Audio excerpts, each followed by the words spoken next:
Ibnu Alan dalam kitab Syarah Al-Adhkar beliau mengatakan ada 5 hal kesamaan majlis taklim dengan taman surga. Bukan ada bab toharoh. Ya, miftahus sholah at-toharoh.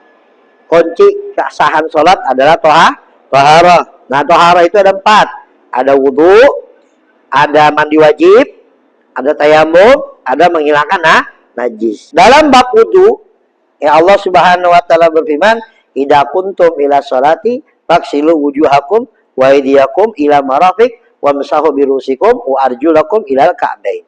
Jika kalian ingin melaksanakan sholat, Allah perintahkan apa? Basuhlah wajah kalian. Kemudian kedua tangan kalian sampai siku. Kemudian usaplah kepala kalian dan basuhlah kaki kalian sampai mata kaki. Nah itu. Apa artinya wudhu? Wudhu itu artinya apa? Membasuh sebagian anggota tubuh. Ya, membasuh sebagian anggota tubuh. Kalau dalam segi bahasa. Jadi misalkan antum mau cuci muka doang, wudhu. Bang mau kemana? Wudhu. Wah, soleh banget. Lalu cuci muka doang.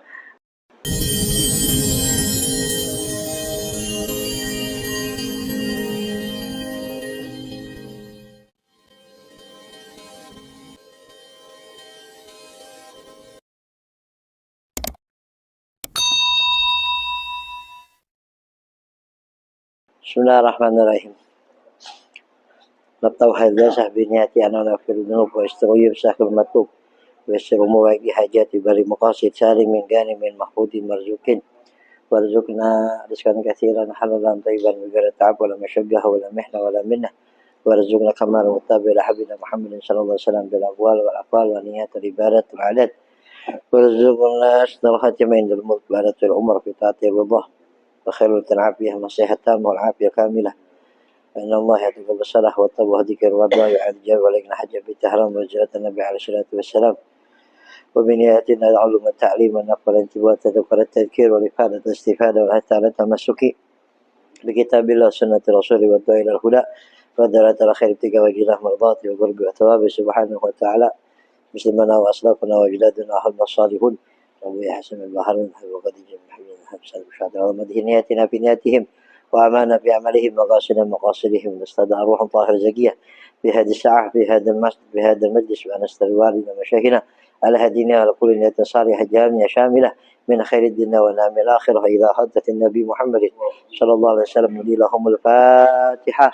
أعوذ بالله من الشيطان الرجيم بسم الله الرحمن الرحيم الحمد لله رب العالمين الرحمن الرحيم مالك يوم الدين إياك نعبد وإياك نستعين اهدنا الصراط المستقيم صراط الذين أنعمت عليهم غير المغضوب عليهم ولا الضالين آمين. Assalamualaikum warahmatullahi wabarakatuh. Bismillahirrahmanirrahim. Alhamdulillah rabbil alamin. Allahumma salli wa sallim wa barik ala sayyidina maulana Muhammadin wa ala alihi wa ashabihi wa man tabi'ahum bi ihsan ila yaumiddin. Subhanaka la ilma lana illa ma 'allamtana innaka anta alimul hakim. Rabbi shrah li sadri wa yassir li amri wa hlul 'uqdatam min lisani yafqahu qawli wa saddid lisani wa hadi qalbi bi haqqi sayyidina Muhammadin sallallahu alaihi wasallam wa ali amin amma ba'du. Ahibba'il kiram, akhwani yang dimuliakan dan dirahmati Allah Subhanahu wa taala. Pertama-tama marilah kita panjatkan puja-puji syukur kehadirat Allah Subhanahu wa taala atas segala anugerah yang begitu banyak Allah berikan kepada kita, nikmat iman, nikmat Islam, sehat walafiat, panjang umur hingga pada malam hari ini kita bisa kembali hadir di majlis kita yang mulia, majlis kita tercinta, turunnya barakah rahmah. Mudah-mudahan hadirnya kita di majlis ini senantiasa membawa keberkahan dan kebaikan buat kita dan keluarga. Allah berikan kita perlindungan, Allah berikan kita keamanan, Allah jaga kita zahir dan batin. Allah jadikan kehidupan kita menjadi lebih baik lagi. Rezeki semakin melimpah, urusan semakin mudah, jabatan semakin meningkat, dan mudah-mudahan anak-anak semua anak-anak soleh dan saleh. Amin ya rabbal alamin. Salawat dan salam semoga tetap tercurah dan terlimpah kehadiran baginda kita Nabi Muhammad dan juga untuk segenap keluarga besar Nabi Muhammad dan para sahabat-sahabat Nabi Muhammad. Ahibahil kiram, ikhwan yang dimulakan dan dirahmati Allah Subhanahu wa taala, sebelum kita masuk pada kajian fikih yang akan kita bahas pada malam hari ini, Mungkin kita pernah dengar hadis Nabi Shallallahu Alaihi Wasallam, "Idza maratum bi riyadil jannah fartau." Wa qala ya Rasulullah ma riyadul jannah? Qala hilakut dzikir. Yang artinya jika kalian melewati taman-taman surga, maka mampirlah.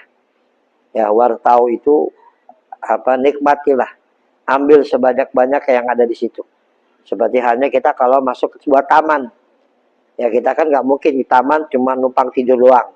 Pasti pengen foto-foto, ya pengen menikmati apa yang ada di sana. Jadi apa yang kita keluarkan nggak rugi-rugi amat gitu ya.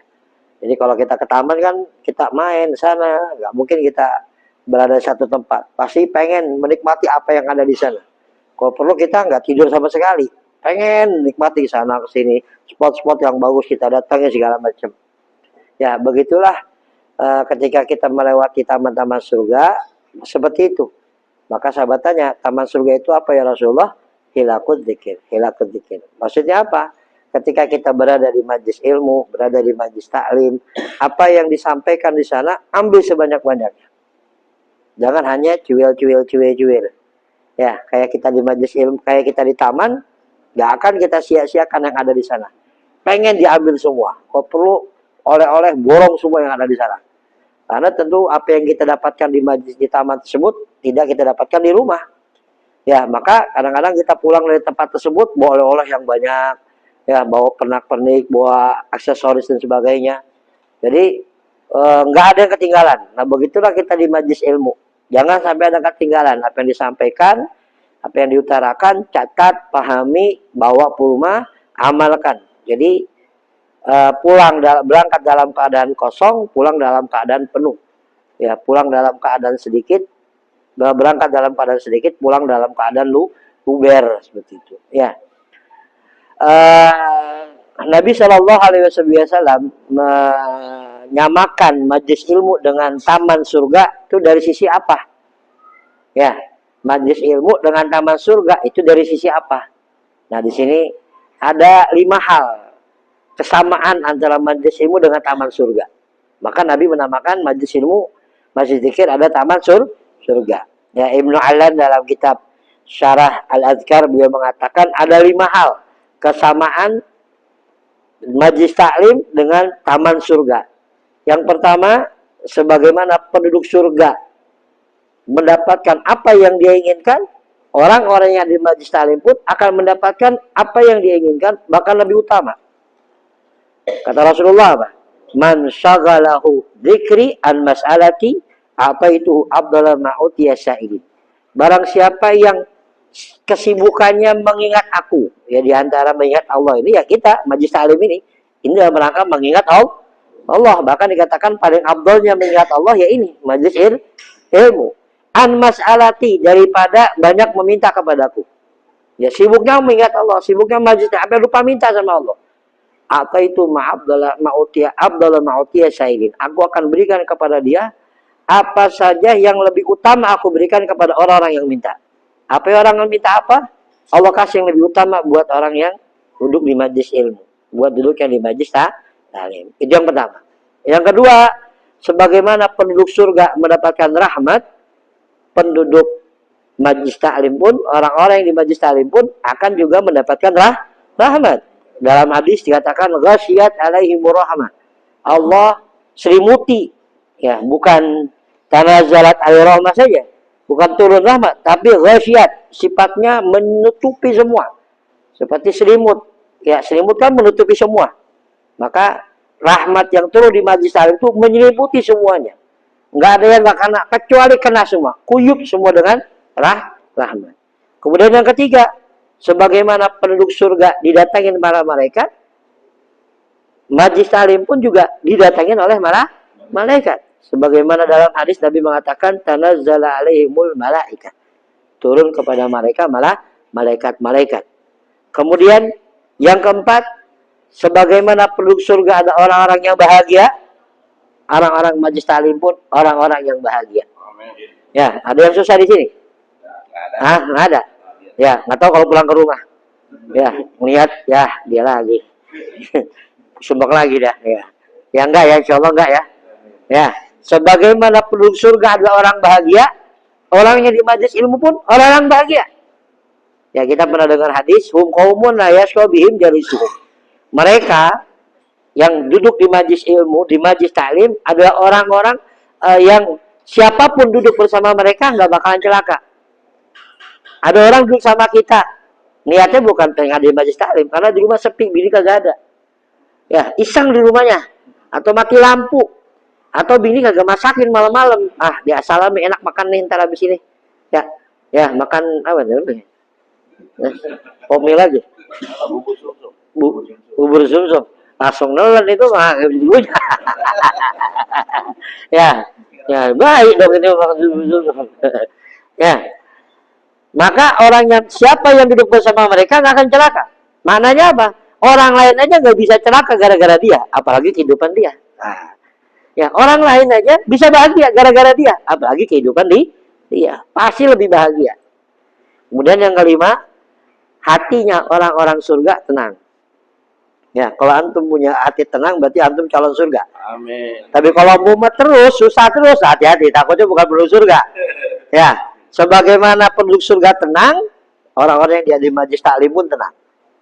Ya, tenang, adem di majelis taklim, betah di majelis taklim. Sebagaimana yang Allah katakan dalam Al-Quran, ala bidzikrillahi tatmainnul qulub. Ketahuilah dengan mengingat Allah, ya seperti ini, membuat hati tenang. Nah, itu ada 5 kesamaan. Ya, majelis taklim disamakan dengan taman-taman surga. Nah, kalau ada yang nggak betah di taman surga, hati-hati tuh, takutnya ya beda arah ini. Ya, jadi harus betah di majelis taklim, senang di majelis taklim. Karena orang-orang di majelis taklim itu ibarat dia berada di surganya Allah. Ya, mudah-mudahan ketika kita berada di surga dunia, Allah akan kumpulkan kita di surga akhirat. Ya, bersama para guru-guru kita, orang tua kita, orang kita cinta, semua kumpul di surganya Allah Subhanahu wa taala. Amin Allahumma amin. Ahibbal kiram yang dimuliakan dan dirahmati Allah Subhanahu wa taala. Kita kita awali pembahasan fikih kita pada malam hari ini dengan bab taharah. Ya, ini awal bab. Awal bab di dalam fikih itu adalah taharah. Ya, nanti dalam bab fikih itu ada 4 bab. Bab ubudiyah, bab muamalah, bab munakahah, sama bab jinayat. Itu dalam ini sangat berkaitan dengan hubungan manusia, sangat berhubungan dengan kehidupan manusia ini. Ya, ketika di awal balik yang wajib dia lakukan hubungan dia kepada Allah, disusunlah bab ibadah. Ada bab wudu, bab mandi wajib, bab sholat, bab puasa, bab zakat dan haji dan sebagainya. Udah besar, udah dewasa, ya, pengen punya duit, dia dagang. Maka dibikin bab muamalah. Yang mau dagang, nih tata caranya. Yang menjadi pembisnis, jadi pengusaha, nih tata caranya. Ada bab tentang simpan pinjam, ada bab tentang saham, ada bab tentang pengiriman, ya, pemesanan barang dan sebagainya, komplit dalam bab muamalah. Setelah dia punya duit, ya syahwat perut sudah terpenuhi. Tinggal syahwat bawah nih. Ya, tinggal syahwat bawah. Dia udah punya, kontrakan udah punya, mobil udah punya, apalagi yang dibutuhin? Ya, apalagi Bang Arifin? Apalagi? Harim. Ya, butuh yang namanya harim, syahwat dia nih, perut udah, tinggal bawah nih, nggak mungkin kan lepak butuh ada namanya pahlawan. Ya, butuh adanya lawan, yang udah aja pengen nambah lagi yang belum kan gitu. Butuh namanya adanya lawan. Nah, masuklah bab munakahat, bab pernikahan. Nah, setelah syahwat perut terpenuhi, syahwat farj terpenuhi, nanti terkadang namanya manusia pasti kurang. Ya, wah pengen punya rumah lebih megah lagi. Pengen, wah bini satu nggak cukup. Ya, kudu nikah. Tapi nikah kagak berani. Ya, nikah lagi kagak berani. SK-nya nggak turun-turun. Dan kalaupun turun mustahil. Ya, lagi minum kopi, diseduhin sama bini pertama, atau tegak-tegak. Nah, itu namanya keracunan namanya, bukan ketahuan lagi. Ya, nggak berani. Akhirnya tuh dia zina. Pengen punya rumah punya duit lebih banyak lagi. Pengen kerja begitu aja. Usaha begitu aja. Dia ngerampok, dia riba dan sebagainya. Maka ada hukum apa? Bab jinayat. Siapa yang berzina, ini hukumnya. Siapa yang mencuri, ini hukumnya. Ya, siapa yang dolim pada saudaranya, yang memukul, yang membunuh, ini hukumnya ada. Itu bab jinayat. Nah, terakhir ini bab itik. Bab itik ini tambahan. Ya, bab budak. Zaman sekarang mah nggak ada budak. Tapi tetap dicantum oleh para ulama fikih. Tujuannya apa? Ketika 4 ini sudah selesai, tinggal 1 yaitu pembebasan. Berharap di akhir hayat Allah bebaskan kita dari api neraka. Walaupun bab itik udah nggak ada, karena budak udah nggak ada. Ya, budak saya nggak ada. Coba tetap dicantumkan oleh para ulama, berharap agar kelak nanti di surga, apa di akhirat Allah bebaskan dari api neraka. Nah, di bab ubudiyah yang pertama kali itu dicantumkan adalah bab toharoh. Ya, miftahus sholah at-toharoh. Kunci kesahan sholat adalah toharoh. Nah, toharoh itu ada 4. Ada wudhu, ada mandi wajib, ada tayamum, ada menghilangkan najis. Kita bab tentang wudhu. Ya, kita masuk bab tentang wudhu. Yang penting-penting aja, yang urgen. Ya, dalam bab wudhu, ya Allah Subhanahu wa taala berfirman, "Idza kuntum ila sholati faghsilu wujuhakum wa aydiyakum ila marafiq wamsahu birusikum wa arjulakum ilal ka'bain." Jika kalian ingin melaksanakan sholat, Allah perintahkan apa? Basuhlah wajah kalian. Kemudian kedua tangan kalian sampai siku. Kemudian usaplah kepala kalian dan basuhlah kaki kalian sampai mata kaki. Nah itu. Ya, ada satu pertanyaan. Kenapa kok dalam bab wudu Allah detail, dalam bab sholat Allah nggak detail? Cuma bilang aqimis sholat. Laksanakanlah sholat.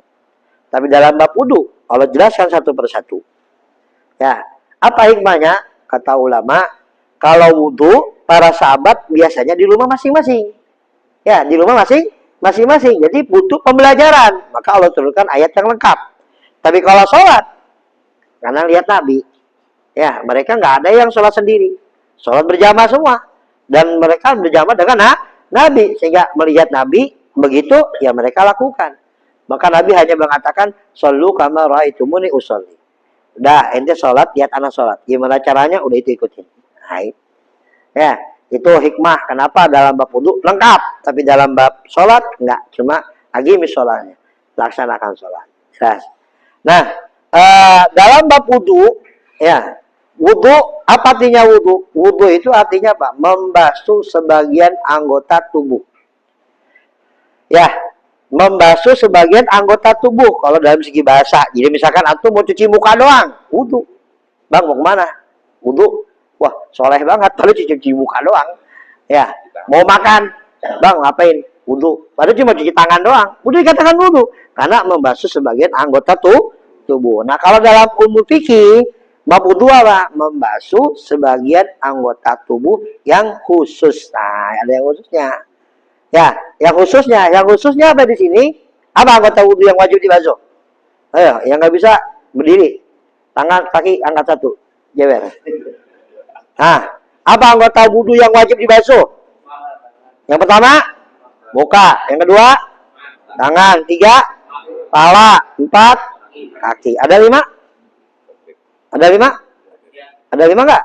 Anggota tubuh yang dibasuh. Cukup ada 4. Selain itu sunnah. Ya, selain itu sunnah. Muka, tangan, pala, kaki. Udah gitu doang. Karena emang Al-Qur'annya begitu.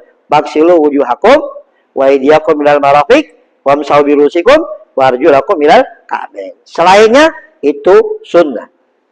Ya. Selainnya itu sunnah. Yang 4 itu doang wajib. Biniyatin maksusah, dengan niat yang khusus. Ya, enggak seperti niat sholat. Jadi niatnya khusus. Nanti kita bahas. Ya, ala tariqatin maksusah, ala wajhin maksus, dengan tata cara yang khusus. Ada tata caranya, nggak sembarang wudu. Ya, nggak sembarang membasuh anggota tubuh, nggak sembarang basuh muka, basuh tangan. Ada tata caranya. Maka wudu itu dalam bab fikih namanya membasuh anggota yang khusus dengan niat yang khusus, tata cara yang khusus.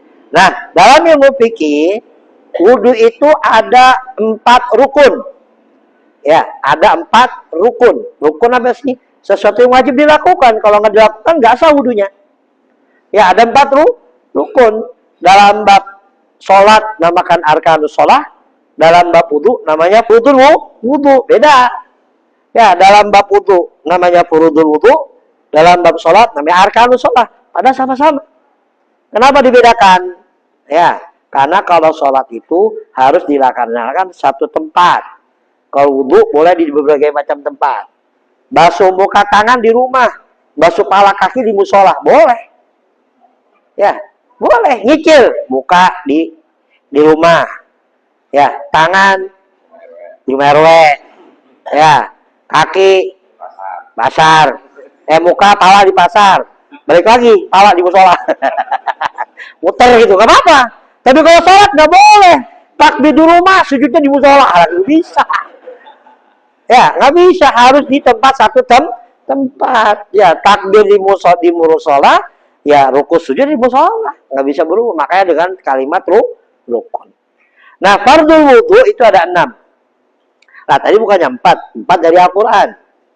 Ya, perhatikan ya. Yang pertama nih, niat. Apa niatnya? Nawaitul wudu boleh. Nawaitul fardul wudu boleh. Nawaitul wudu waqil hadasil asghar boleh. Nawaitul taharah boleh. Bebas. Ya, saya nggak hafal bahasa Arab, bahasa Indonesia boleh nggak? Boleh. Ya, saya niat wudu, saya niat fardul wudu boleh. Jelas. Yang pertama nih, niat. Ya, nawaitul fardul wudu, nawaitul wudu, nawaitul wudu li rafi hadasil asghar, nawaitul taharata, nawaitul taharah li rafi hadasil asghar, bebas. Ya, di antara niat tadi itu. Jelas ya? Nah, tempatnya niat di mana? Ketika membasuh muka. Jadi Bu, ini antum ngambil air nih. Ya, air.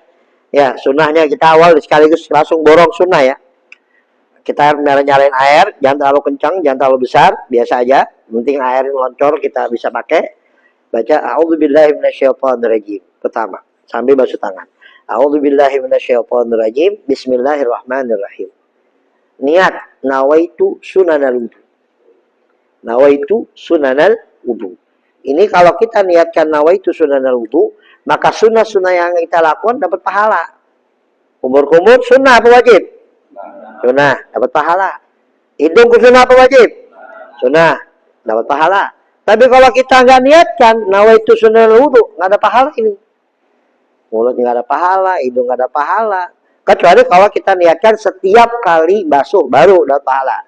Basuh mulut niat sunnah, basuh hidung niat sunnah, basuh telinga niat sunnah, ada pahala. Tapi kalau biar lebih mudah dan lebih gampang di awal dari pertama. Selebihnya nggak perlu niat lagi.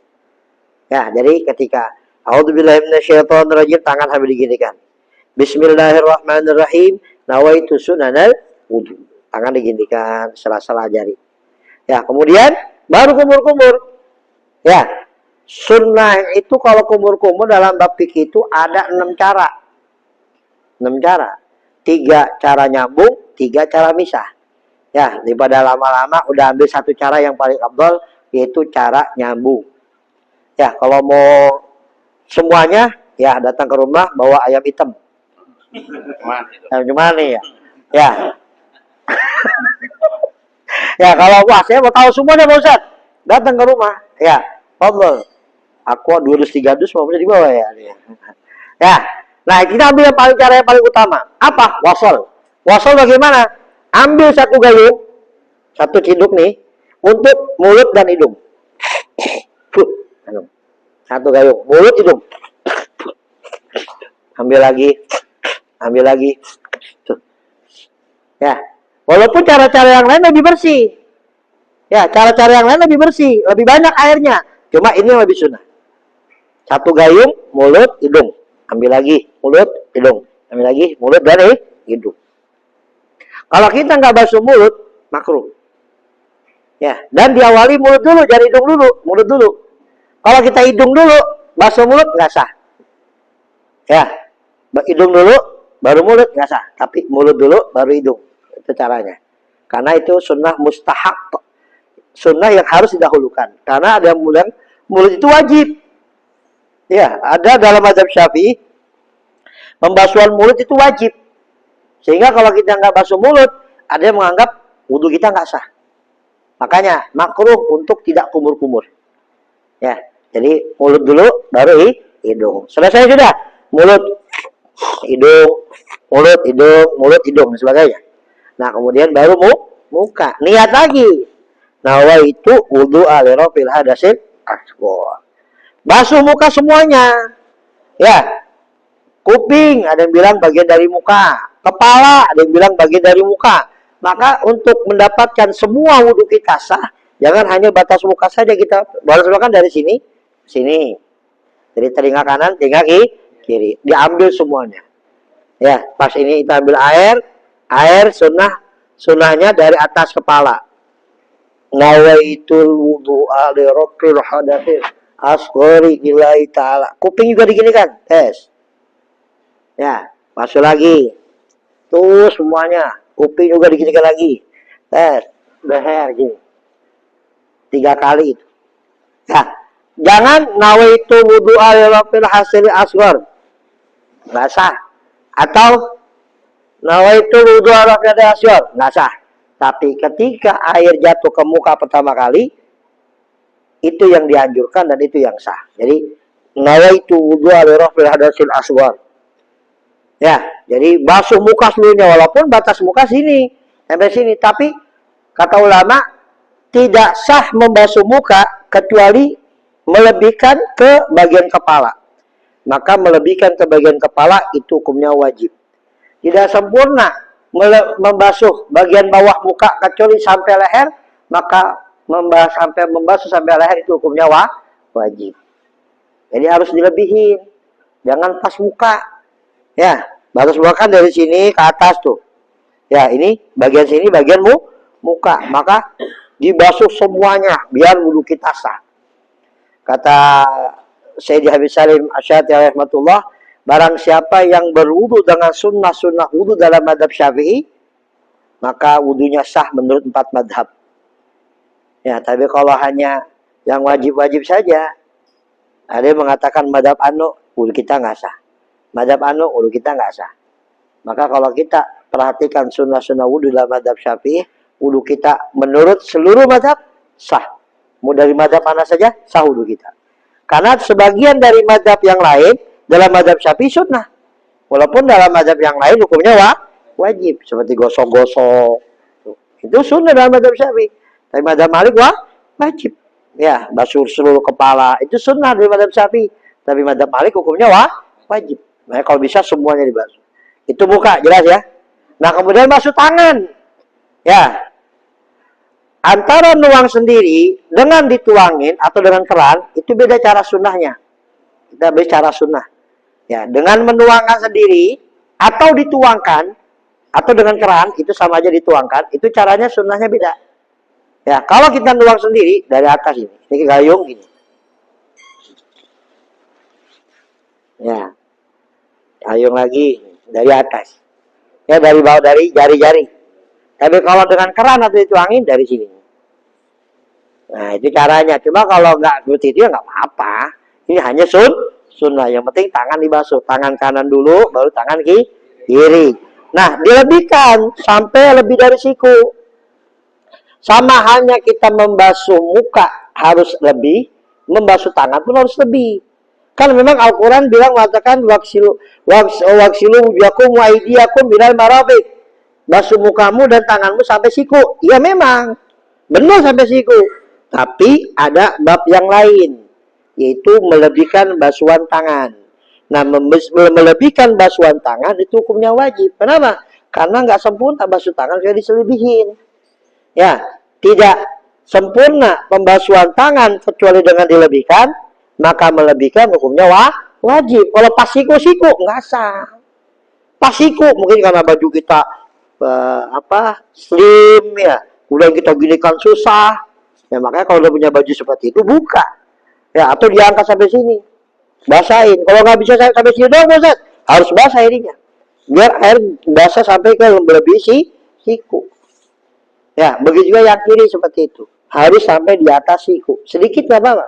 Yang penting melebihi siku, walaupun sedikit. Nah, ke atasnya lagi itu hukumnya sunnah. Ya, melebihi sedikit hukumnya wajib.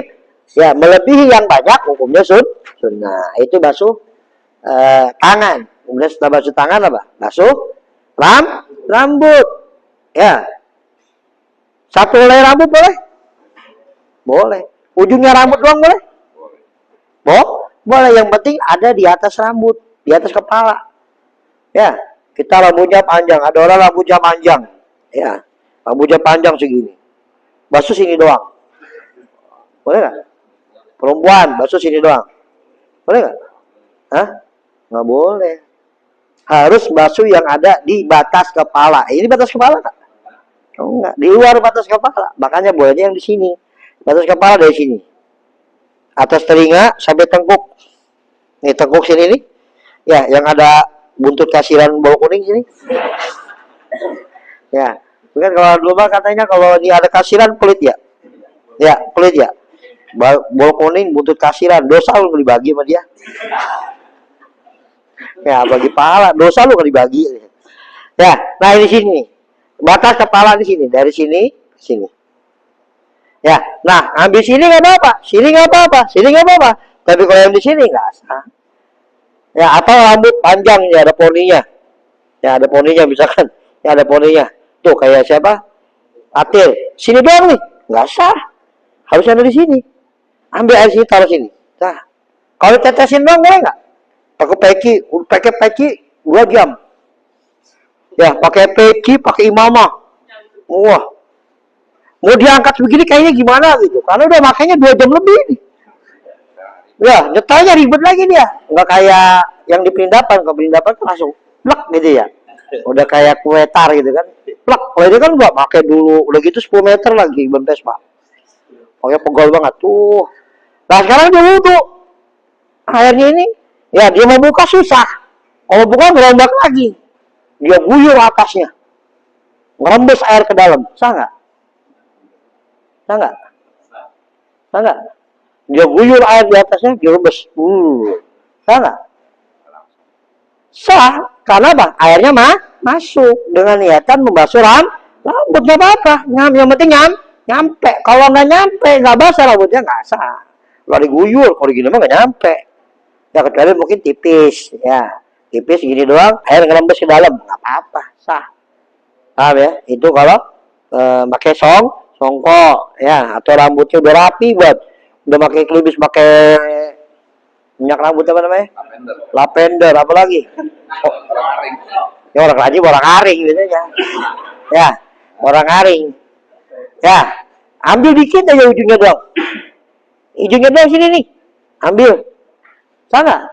Sah. Yang penting sebagian rambut kan. Wamsahu birusukim. Ya. Usaplah sebagian dari rambutmu. Udah, nggak apa-apa. Itu rambut. Kemudian basuh kaki. Ya, setelah itu basuh kaki sampai mana? Sampai mana? Mata kaki. Walaupun kaki punya mata, kesandung mah ongkoh. Ya, walaupun punya mata sandung masih ongkoh.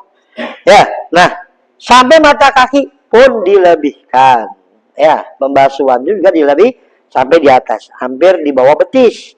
Nah, sampai betis itu sunnah. Jadi di bawah betis sedikit. Jadi di atas mata kaki dilebihkan lagi sama. Ya, dilebihkan lagi. Nah, sampai betis hukumnya sunnah itu. Ya, sunnah-sunnahnya ya basuh telinga. Basuh telinga aja dalam bab fikih ada 12 pembasuhan.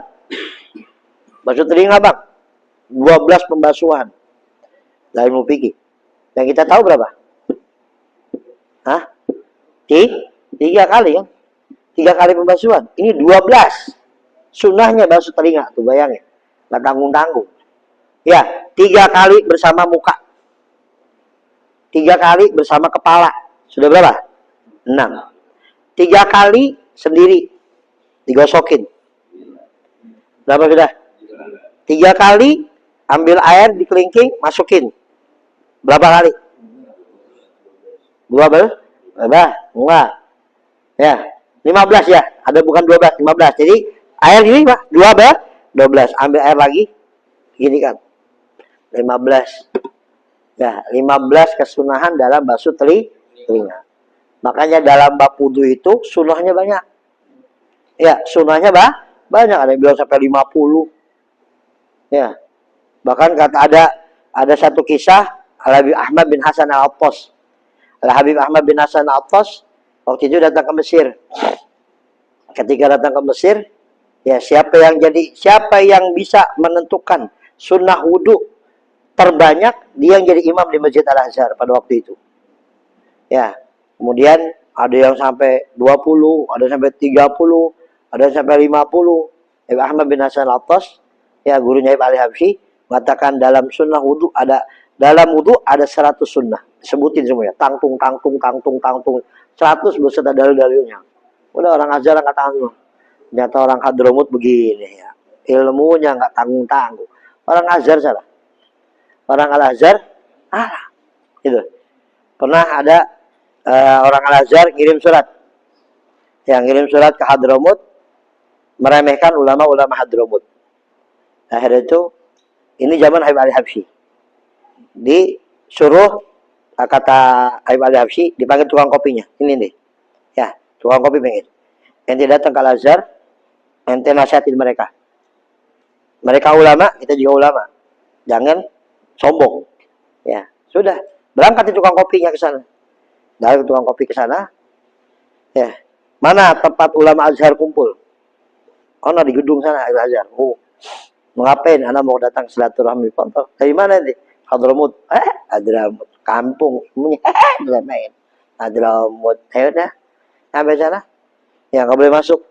Ini ulama besar semua. Lalu mau lihat doang, udah ada pojokan nggak apa-apa. Ya udah, itu pojokan di situ. Ya, pojokan duduk aja. Ini ulama, nama ulama ya pasti bukannya kan kitab. Kalau sekarang mah tab, ya tab, laptop. Kalau dulu mah kan kitab. Buka, nemu, apa ini? Ini tukang kopinya Imam Ahmad, tukang kopinya Ibnu Al-Habsyi. Apa sih itu? Itu nyari satu masalah. Masalah apa sih? Dia anak kecil nggak tahu. Ya, itu Hadramut. Udah nggak tahu, itu nggak bakal tahu, percuma aja. Apa sih? Tolong dong kasih tahu anak. Ya, barangkali anak tahu. Awas ya nanti ya. Nih, malaikat mungkar nakir di alam kubur nanyanya pakai bahasa apa? Wah, ayo deh. Ya, nggak ada yang bisa WA malaikat mungkar nakir kan? Lah, siapa mau nanya? Kir, bahasa apa Kir? Kan nggak mungkin. Ya, bokir kali ya. Kan nggak mungkin nanya begitu. Akhirnya tuh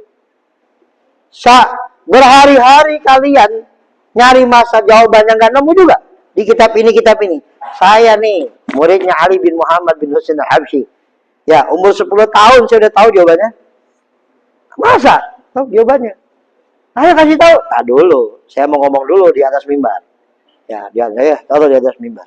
Naik di atas mimbar. Tang dikasih. Kalian ngirim surat ini? Oh iya benar, kita yang ngirim surat. Jangan remeh gitu, nasihatin habis-habisan. Ya, masalah ini aja kalian nggak tahu. Anak umur 10 tahun tahu masalahnya. Apa jawabannya dong? Kasih tahu kami. Bahasanya dengan bahasa Suryaniyah atau dengan bahasa Ibrahimiyah. Ya, bahasa Suryaniyah itu ada khilafil ulama dah ya. Para ulama ada yang bilang dengan bahasa mayitnya. Kalau mayitnya orang Indonesia, bahasa Indonesia. Mayitnya orang Arab, bahasa Arab. Mayitnya orang Jawa, Jawa mungkin ya. Ya. Nah, itu ya sekelumit tentang sunnah-sunnah dalam bab wudu. Jelas sampai sini? Nah, setelah itu, ya setelah wudu selesai, sunnah kita angkat tangan. Sampai muka ke langit, dangak. Ya, dangak. Kemudian tangan diangkat. Baca asyhadu an la ilaha illallah wahdahu la syarikalah Allahumma ja'alni minat tawabin waj'alni minal mutahhirin waj'alni min ibadikas shalihin subhanakallahumma wa bihamdika asyhadu an la ilaha illa anta astaghfiruka wa atubu ilaik. Kemudian baca apa lagi? Baca Al-Qadar 3 kali. Ya, baca Al-Qadar 3 kali. Barang siapa yang baca asyhadu an la ilaha illallah wahdahu la syarikalah Allahumma ja'alni minat tawabin waj'alni minal mutahhirin waj'alni shalihin setelah wudu, maka Allah akan tulis sebuah stempel yang Allah simpan di bawah arasnya Allah, dan stempel itu akan beristighfar kepada dia untuk dia sampai hari kiamat. Angkatan. Kemudian baca subhanallah wa bihamdika asyhadu an la ilaha illa anta astaghfiruka wa atubu ilaik. Allah akan hapus dosa-dosanya walaupun sebanyak buih di lautan. Kemudian baca inna anzalna 3 kali. Barang siapa yang membaca inna anzalna 3 kali, ya 1 kali setelah wudu, Allah tulis seperti para siddiqin. Ya, seperti para siddiqin. 2 kali seperti para syuhada. Ya, ketiga kali seperti enggak, maaf. Kalau yang 1 kali seperti orang yang banyak mengingat Allah. 2 kali seperti para syuhada. Yang 3 kali seperti para sindikin. Jadi 3 kali. Nih, setelah itu sholat sunnah. Ya, setelah itu kita sholat sunnah. Niatnya apa? Sholli sunnatul wudu. Ya, sunnah wudu bisa digabung. Digabung dengan tahiyatul masjid, digabung dengan sunnah fardu, dengan sholat fardu, digabung dengan qobliyah ba'diyah, bisa digabung. Kita masuk masjid, udah qomat, udah gabung. Sholli fardhu dhuhri, misalkan sholat zuhur. Sholli fardhu dhuhri, wa raka'ataini minal wudu wa tahiyatul masjid. Allahu akbar. Sambung enggak apa-apa. Jadi dapat pahala juga, dapat pahala tahiyatul masjid, dapat pahala sunnatul wudu. Kalau misalkan belum qomat, ya sholat sunnah wudu. Usolli sunnatul wudu wa tahiyatul masjid lillahi ta'ala. Allahu akbar. Lalu qobliyah atau digabung dengan qobliyah atau digabung dengan ba'diyah, boleh. Ya, ada satu hadis, barang siapa yang dia batal wudunya, kemudian dia enggak wudu, maka dia telah meninggalkanku, kata Allah. Ini hadis qudsi. Dia telah meninggalkanku. Kita batal enggak wudu, berarti dia telah menyuekin aku, ibaratnya. Bahkan jafani, nyuekin aku. Tahu kan nyuek ya? Ya, nyuek apa nyuet? Nyuek, enggak pedulin aku. Barang siapa yang batal dan berwudu tapi enggak sholat, ya, maka dia telah nyuekin aku. Barang siapa yang batal, kemudian dia berwudu dan sholat 2 rakaat, ya, tidak berdoa, ya, kemudian berdoa, batal, wudu, sholat dan berdoa, maka aku bukan Tuhan yang mencueki hambanya. Maksudnya apa? Doanya akan dikabul. Ya, doanya akan dikabul. Jadi habis wudu, sholat 2 rakaat, dia munajat pada Allah, doanya dikabul sama Allah. Jadi mustajab doanya. Ya, sunnahu wudu. Jelas sampai sini? Jelas sampai sini? Ya, wallahu a'lam. Fadhol, ada yang ditanya? Fadhol, nanti kita lanjut ke depan tentang sholat.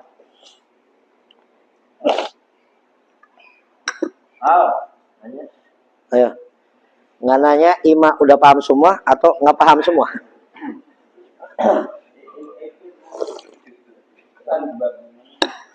Kaitan tadi dulu pas basuh rambut, saya pernah dengar 7 helai rambut atau 1 helai rambut. 1 helai. 1 helai. Walaupun 1 helai. Walaupun 1 helai, walaupun ujungnya doang. Itu yang wajib. Ya, bahkan ada yang sunnah seukuran 4 jari. Ada yang mengatakan wajibnya 2/4 dari kepala. Ya, ada yang mengatakan wajibnya seluruhan. Tapi dalam mazhab Syafi'i, walaupun sehelai, walaupun hanya ujungnya, tetap sah. Ada lagi? Bebas, yang penting pas batas kepala. Oh gitu ya. Jadi nggak mau berubah, nggak mau berubah. Nggak mau nyisir lagi ya. Kumur dalam keadaan puasa, kumur-kumurnya sedikit, jangan banyak-banyak. Ya, kalau banyak-banyak ketelan batal. Ya, jangan banyak-banyak. Kecuali kalau mandi wajib. Pas mandi wajib saat lagi puasa. Ya, mungkin malamnya terjadi ya perang Bosnia Herzegovina. Ya, subuhnya dia mandi. Mandi, masuk air ke kuping, nggak apa-apa. Ya, bedanya apa? Bedanya dalam bab wudu, kumur-kumur air masuk batal. Dalam bab mandi wajib, air masuk nggak batal. Kenapa? Karena yang masuk ketika wudu dari sesuatu yang terlarang. Nah, dalam bab wudu kita nggak boleh kumur-kumur terlalu banyak. Dia kumur banyak sehingga masuk batal, walaupun nggak sengaja. Dalam mandi wajib, masuknya air karena hal yang wajib. Kan harus basah semua. Nggak boleh ada yang nggak kena air. Nah, ketika kita lagi basuh kuping, masuk air. Nggak apa-apa. Karena terlahir dari sesuatu yang wajib. Ya, beda sama tadi. Paham ya? Ya. Paham? Ada lagi? Nyium bini dalam puasa hukumnya apa? Haram apa makruh? Hah? Nyium bini. Haram apa makruh? Hah? Itu bini orang nggak boleh gitu? Ya sama aja bang. Ya, hukumnya apa? Nyium bini bulan puasa haram atau makruh? Hah? Haram. Ya, nyium bini hukumnya haram. Masuk wudhu dengan banyak air saat puasa hukumnya makruh. Perhatikan ya. Nyium bini ketika puasa hukumnya haram karena takut membatalkan, takut menjerumus kepada hal yang enak-enak. Ya. Masuk air ke dalam mulut, ya, memasukkan air dalam keadaan puasa itu hukumnya makruh karena takut membatalkan juga. Padahal dalam hukum fikih kalau akibatnya sama, hukumnya pasti sama. Tapi dalam bab wudu dan bab mencium istri, hukumnya beda. Padahal akibatnya sama. Dua-duanya takut membatalkan. Nah ini. Ya, kenapa dalam bab mencium istri haram dan memasukkan air ke dalam mulut ketika puasa terlalu banyak hukumnya makruh? Padahal takut batal juga. Ya. Kata ulama, kalau air ketika masuk bisa kita tahan. Langsung kita lepehin. Tapi kalau nyium bini langsung syahwat memuncak, bisa nahan? Bisa nahan? Terus, ya. Nah, itulah. Maka hukumnya haram.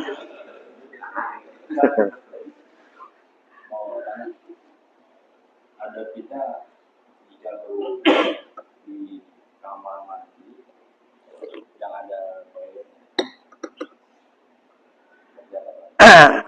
Hukum wudhu di kamar mandi hukumnya sah dan makruh. Kecuali kalau emang nggak ada tempat lagi, kecuali di situ, ya silakan. Tapi tetap jaga batas-batas untuk aurat, ya, pakai anduk atau pakai celana. Jangan mentang-mentang di kamar mandi, wudhu telanjang bulat. Ya, udah makruh, tambah makruh lagi. Ya, wudhu dengan melihat dan kelihatan auratnya hukumnya makruh kalau di kamar mandi. Ya, kalau di tempat umum haram. Tuh bedanya. Saat wudhu telanjang, kelihatan auratnya lah. Ya, lihat dulu di mana posisinya. Kalau posisinya di kamar mandi sendiri makruh. Tapi kalau posisinya di luar, tempat umum haram, kelihatan auratnya haram. Tuh lihat dulu posisinya. Jelas, kalau kelihatan aurat, kalau kelihatan nggak apa-apa. Ya, jadi wudhu di kamar mandi hukumnya makruh. Kalau ada tempat yang lain. Kalau nggak ada tempat yang lain, silakan di kamar mandi, tapi ditutup auratnya. Ya, jadi jangan sampai makruh ditambah makruh. Sah wudhunya. Ada lagi?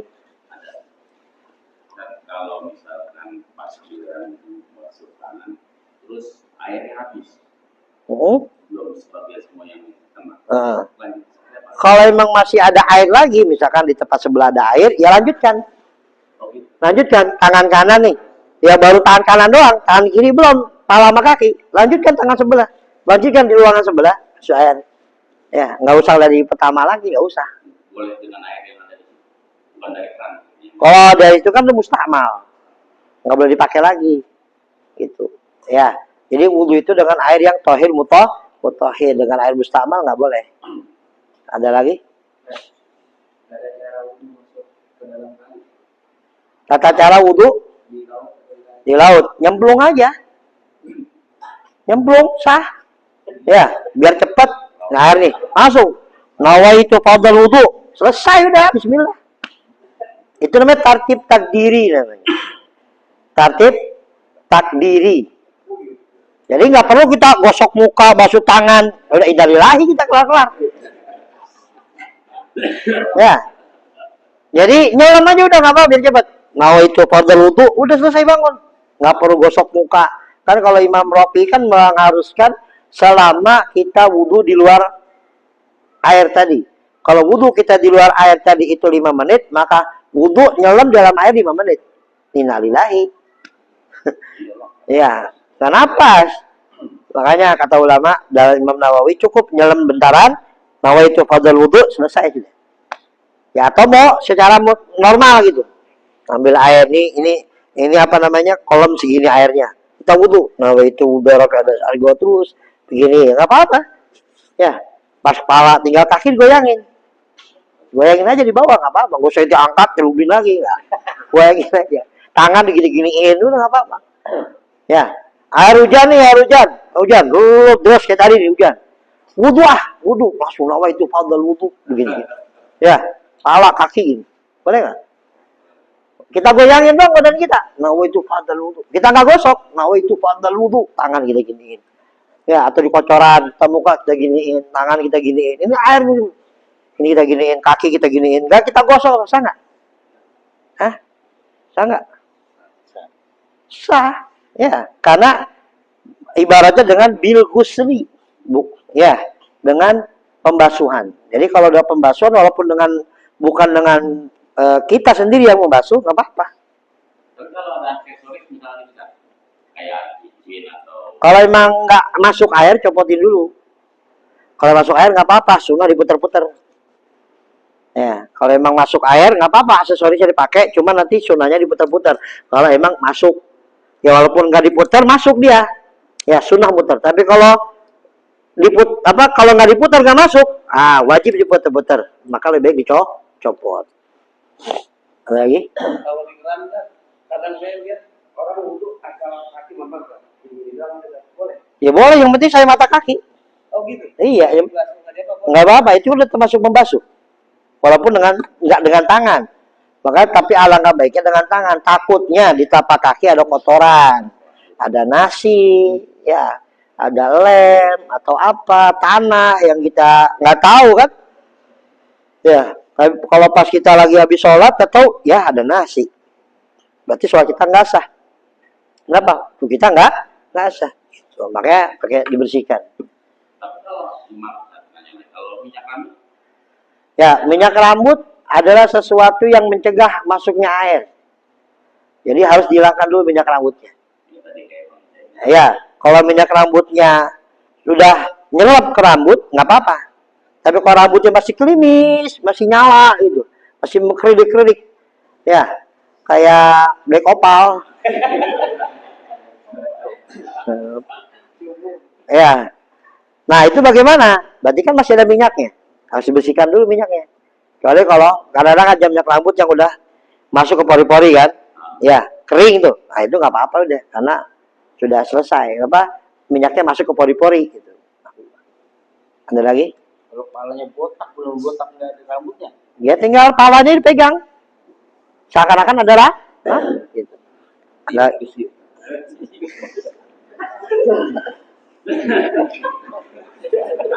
oh, mewakili dia, mau nanya malu deh.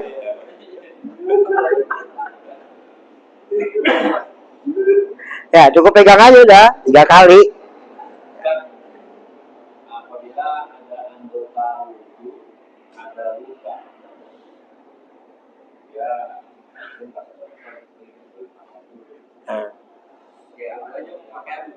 Kalau memang lukanya nggak boleh kena air di muka, tangan, kaki, kepala misalkan di salah satu anggota tubuh.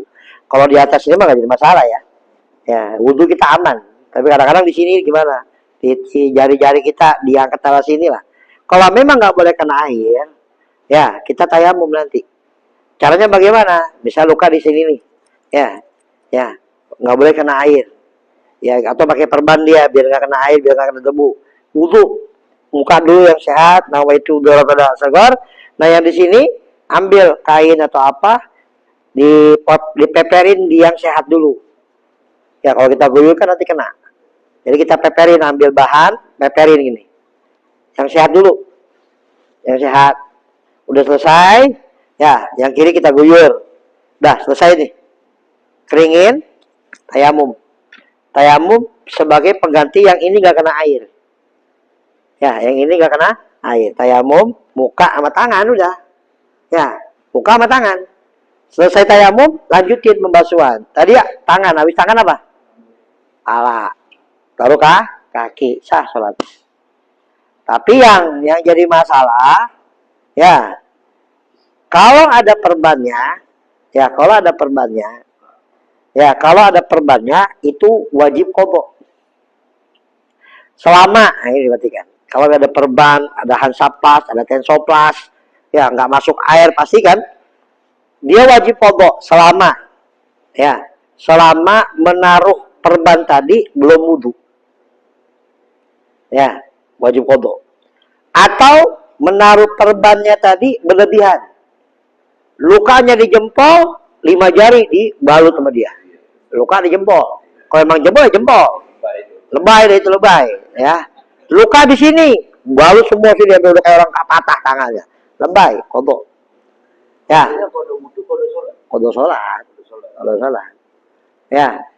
Kemudian ada sih yang menambahkan, ini khilaf dari Imam Nawawi, kalau di anggota tayamum itu wajib qadha mutlak.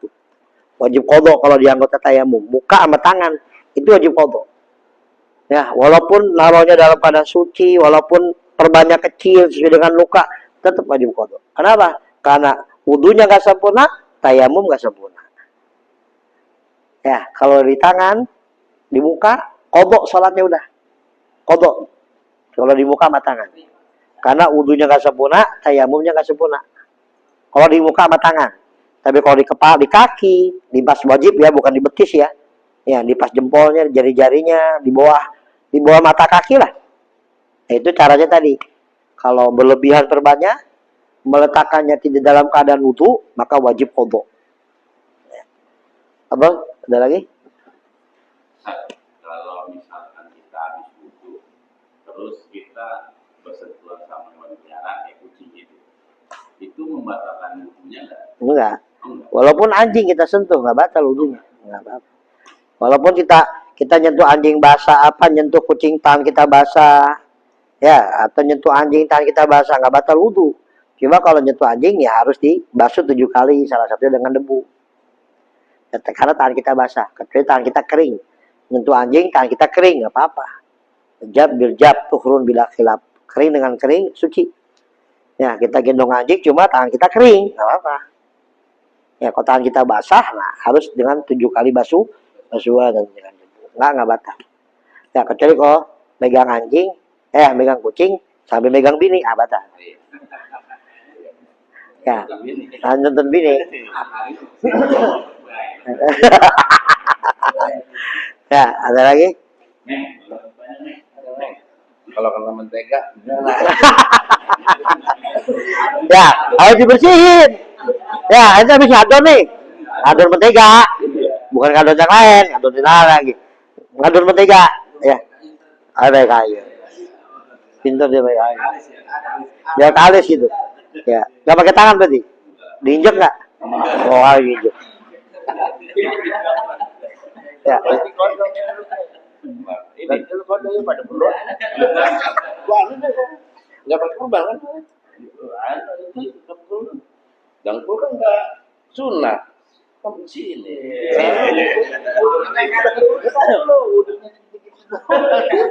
Enggak, gue tahan. Iya. Masih nggak mau kalah juga dia. Ada lagi?